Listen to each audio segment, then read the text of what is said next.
questa è proprio la classica partita, amici bellini, che se non te la vedi o se leggi solamente il cartellino dici Politano, però non dici poi l'impatto, o meglio l'impatto di De Bruyne lo dici perché lo dici, ma non parli accuratamente di Gilmour, non analizzi bene che impatto ha avuto McTominay. Alisson Santos perché ha avuto 5,5? Cominciamo.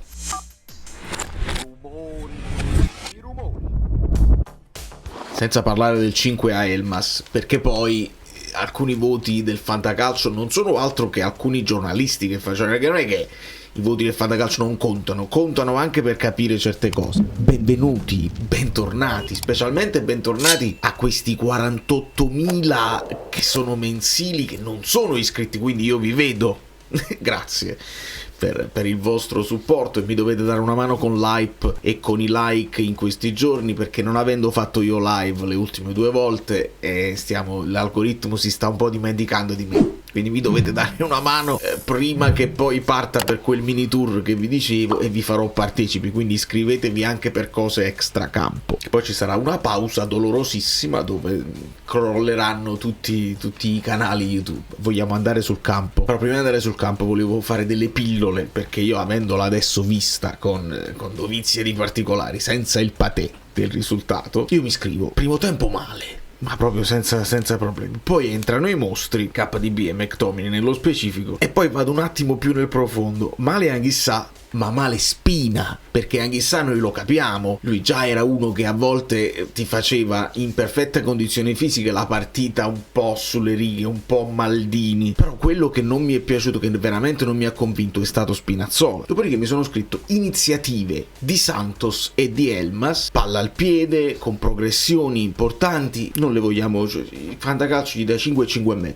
va bene. Nel secondo tempo, che poi cambia tutto, io ho visto proprio il Napoli con quella fretta positiva, la voglia di aumentare tantissimo il ritmo, e Gilmour è stato proprio il migliore, proprio per come si faceva vedere, come voleva il pallone e come a testa alta voleva servire in avanti i compagni, veramente meraviglioso. Mi è piaciuto come è entrato Gutierrez nella partita, così e così McTominay, palla al piede, perché è stato un po' impreciso, però ha fatto delle cose che vanno viste sul campo. E partiamo come al solito dai calci d'inizio, perché il Napoli poi nel secondo tempo farà un calcio di inizio diverso. Questo a sottolineare che, vedete, il blocco classico sulla pressione che Højlund va a fare sul portiere. Di Francesco credo che sia un allenatore preparato, che studia, e infatti lo vedremo in un'altra occasione. Altrettanto però lo è Conte, perché 600 punti in carriera non è poco in Serie A. Per completezza, visto che nel video in sala prove ho citato Olivera, Beukema, in realtà qua è Beukema che è a contatto con Siebert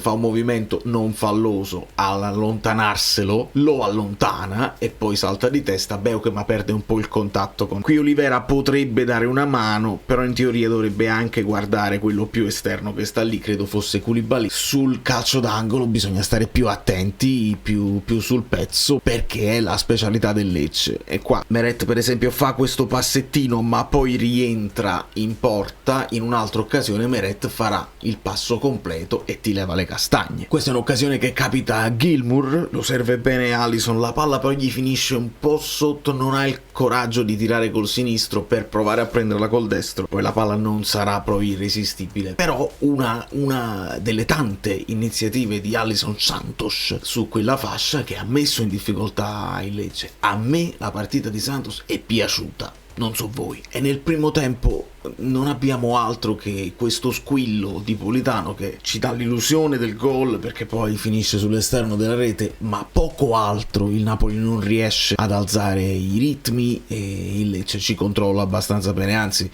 c'è un'occasione di Stulic, avviene un pasticciaccio qui alle mie spalle, rimpalli, buongiorno, insomma Stulic avanza col pallone e poi sparerà abbastanza addosso a Meret che la para in calcio d'angolo. però ogni calcio d'angolo Gallo li ha tirati molto bene e un po' di apprensione a me, anche a posteriori, me li hanno dati. Dopodiché sarà stata una strigliata di Conte, sarà stata la mano di Dio, sarà stata la presenza di KDB o dello stesso McTominay. Il Napoli non lancia, o sarà stata la presenza di Meret, perché magari con Milinkovic lancia. Il Napoli decide di giostrarla, di attrarre la pressione del Lecce e di trovare poi l'imbucata, e lo fa in maniera magistrale. Palla che controllata di spalle da Alisson, ma qui c'è una cosa bellissima che fa McTominay.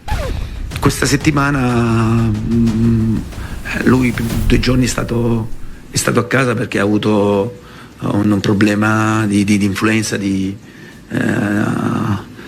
dissenteria ha avuto, quindi perché avanza portandosi dietro il marcatore, così come fa anche De Bruyne, liberando il servizio per Gilmour che Santos può fare tranquillamente. Poi serve la visione e serve anche calibrarlo bene il passaggio, perché qui è facile per noi dalla TV vedere questo filtrante, però lo devi fare bene. E oltretutto Gilmour ha scannerizzato il campo 2 o 3 volte prima di far partire questo passaggio, perché il suo primo istinto sarà per tutto il secondo tempo di trovare De Bruyne davanti a sé. Politano, senza nemmeno controllarla, di destro, lo sapete, mi piace quando va di destro, la mette al centro e Højlund non deve far altro che appoggiarla in tapin. E quindi qua io volevo regalare un po' di copertina anche a Gilmour, che in questa foto mi sembra un personaggio di Holly e Benji, e vorrei capire se anche a voi vi dà questa sensazione. Ecco dove l'avevo visto, ditemi nei commenti lui chi è. Il Napoli però non è perfetto nel secondo tempo, e questo è importante ricordarcelo, perché alle volte basta un centimetro. In questo caso Spinazzola non riesce a intervenire di testa, la palla finisce a Khedira, che dopo un controllo la tira anche lui sull'esterno della rete.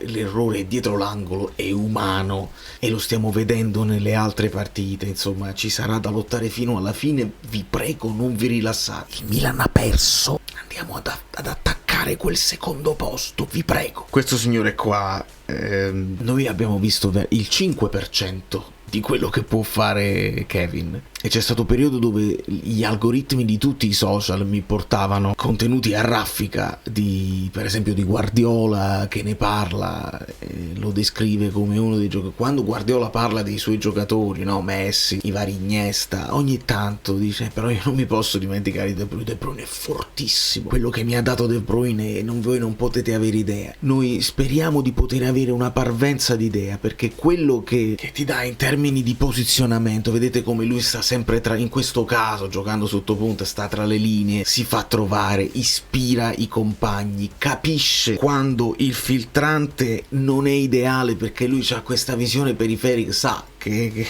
Højlund in questo momento era in fuorigioco, quindi non lo fa. E in questo caso Kevin farà una corsa, una progressione, palla al piede, sfruttando quello che poi è stato il movimento di McTominay a portarsi via un altro giocatore e aprendo poi la strada a questo passaggio più semplice per Alisson Santos, che tirerà, il pallone verrà deviato in calcio d'angolo e quindi il calcio d'angolo lo batte proprio lui, la palla viene alzata a campanile da un difensore del Lecce ed è bravissimo qua Politano a mantenerla bassa, a prenderla al volo di mezzo esterno, palla che finisce in mezzo alle gambe e Falcone non riesce a intervenire col piede, ed è in questo momento che Conte somiglia un po' a Jerry Calà, mentre Oriali è bellissimo. Ancora si ripropone il movimento a liberare lo spazio da parte di McTominay, che si tira dietro un marcatore, e il passaggio che Kevin trova per Alisson Santos ancora. Il ragazzo è anche protagonista di questo colpo di testa a cercare di sorprendere Falcone dopo una respinta. Ci poteva stare lo stop di petto, il controllo e il tiro, però alcuni giocatori ce l'hanno questa genialata.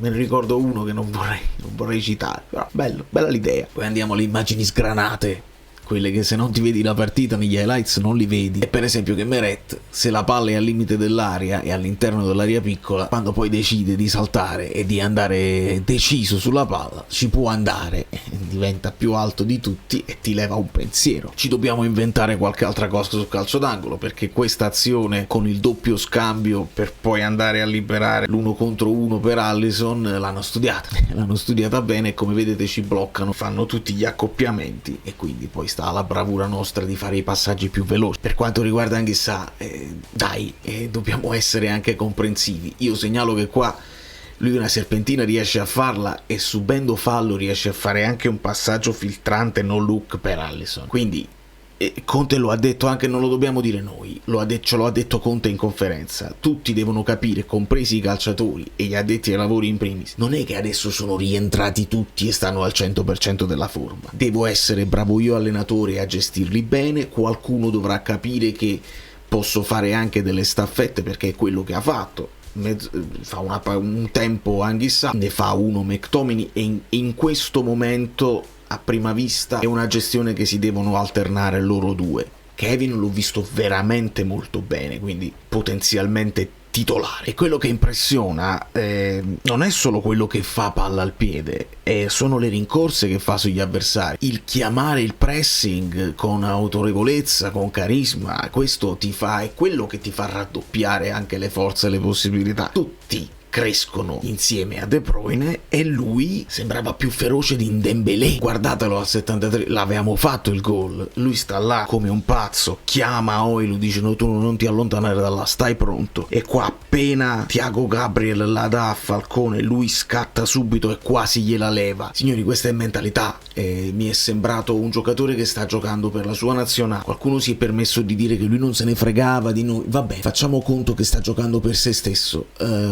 Grazie, grazie, fallo. Un altro rischio che abbiamo subito, quando vi dico il Lecce prepara i calci piazzati, qui salta da solo Thiago Gabriel. Perché? Perché costui fa un grande blocco su Spina, che nel momento in cui parte il pallone cerca di seguire la traiettoria e si trova l'avversario addosso. L'arbitro non chiama niente e Thiago Gabriel farà il colpo di testa fuori impreciso. Signori, stiamo attenti, questa è roba che facciamo anche noi, lo facciamo con Juan Jesus, sono tutti schemi, bisogna stare più attenti, perché qua era il 48esimo e dovevamo ricominciare da capo. Visto che abbiamo sottolineato più volte alcuni atteggiamenti che non ci hanno fatto impazzire, qua fatemi sottolineare un atteggiamento che mi è piaciuto di Politano, in maniera corretta però da capitano. Se Stulic ci sta mettendo mezz'ora per uscire, visto che qua noi dovevamo ancora fare il secondo, Politano lo accompagna, lo spinge un pochino per guadagnare un po' di tempo. Qui mi è piaciuto molto. E poi, visto che le cose noi le diciamo tutte quante, anche quando nel caso in cui c'è un po' di caciara, qui forse la prende con la mano Højlund, forse la prende con la mano un altro, è la solita cosa di testa mano troppo ravvicinata, eccetera eccetera, però le cose noi le diciamo tutti, non siamo come certi, Ed ecco che vi chiedo i like finali, ed ecco che vi rimando a domani per le pagelle, ed ecco che per completezza, visto che ne ho parlato su Calcio Fluido ma senza l'ausilio delle immagini, non protestate su questa cosa qua. Il rigore su Frattesi c'è, il rigore anche su Dumfries dopo c'è, questa cosa qua non protestate, perché poi è ridicolo, perché c'è la manina, vabbè, poi lui si tuffa. Se guardate le manine dovete guardare anche la manina di Dumfries, che prima di tuffarsi e prima di ricevere la spintarella, anche lui spintarella, dovete stare attenti. E questa è l'immagine che ci dobbiamo tenere e portare stretti, di un allenatore che doveva essere il salvatore della comunicazione in Italia e che ha perso anche lui le staffe, e che adesso, zitto in mosca, facciamo il silenzio stampa e tutta una serie di cose, perché sto leggendo cose incredibili, perché adesso state ribaltando di nuovo la realtà come capitava all'epoca. Quindi l'Inter è la squadra più penalizzata e non ci fate ridere, perché quello che noi abbiamo vissuto nelle ultime 15 partite praticamente, cioè abbiamo tutti i video per testimoniare, è qualcosa che non si era mai visto prima. Quindi penso che ogni squadra possa sentirsi defraudata in maniera importante. Poi alcune cose sono oggettive, altre sono abbastanza discutibili. Sulle cose discutibili dovreste lasciar parlare i tifosi neutrali, non gli stramaccioni, però, perché gli stramaccioni poi esagerano al contrario e pare sembra quasi che sai poco. Allora,